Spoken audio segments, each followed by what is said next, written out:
Monsieur l'ambassadeur, est-ce que brièvement vous pouvez nous présenter les grandes lignes de la coopération entre le Canada et Haïti? Bien, d'abord, il y a la coopération au développement. Alors, des projets dans le domaine de la santé, l'éducation, la sécurité alimentaire, la croissance économique et puis aussi le renforcement de l'État haïtien, incluant les questions qui touchent l'État de droit et la sécurité. Ça, c'est la coopération au développement. Mais au-delà de cette coopération, il y a aussi des activités de promotion du commerce et de l'investissement.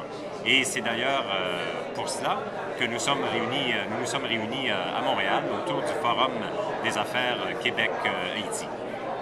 Et maintenant, j'ai remarqué une imposante délégation du gouvernement canadien ici à Montréal pour participer à ce forum. Pourquoi jugez-vous nécessaire de participer aussi activement à ce forum?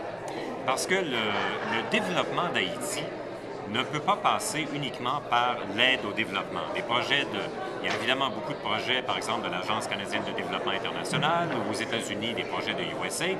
On en fait beaucoup, c'est nécessaire et c'est bien. Mais le développement à long terme d'Haïti, le développement durable, doit reposer sur l'activité économique et une activité économique très large, parce qu'il faut créer des emplois. Pour créer des emplois, ça prend de l'investissement, ça prend du commerce. Et quand je parle de l'investissement, ça prend de l'investissement national, haïtien, mais aussi de l'investissement international et notamment de l'investissement québécois et canadien.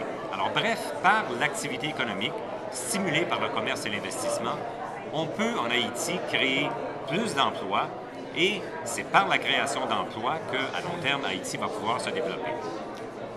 Est-ce qu'à partir du 12 janvier, le séisme qui a ravagé une partie d'Haïti, il y a eu une sorte de modification des programmes de coopération entre Haïti et le Canada au point de vue finance, au point de vue budget alloué et en fait de programme?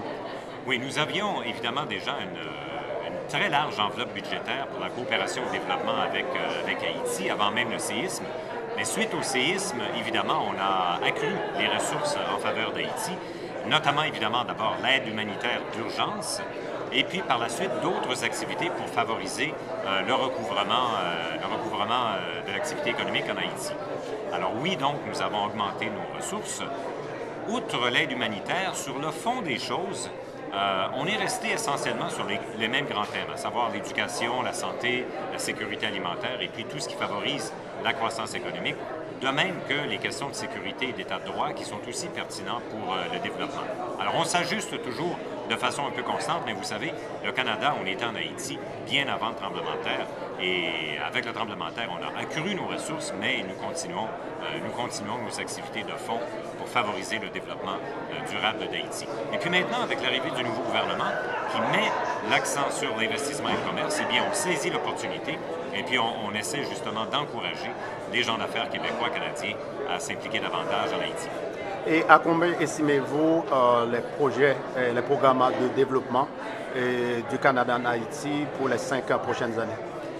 Pour les 5 années qui se terminent bientôt, c'est-à-dire de 2007 à 2012, on aura mis près de 1 milliard de dollars de projets de coopération au développement.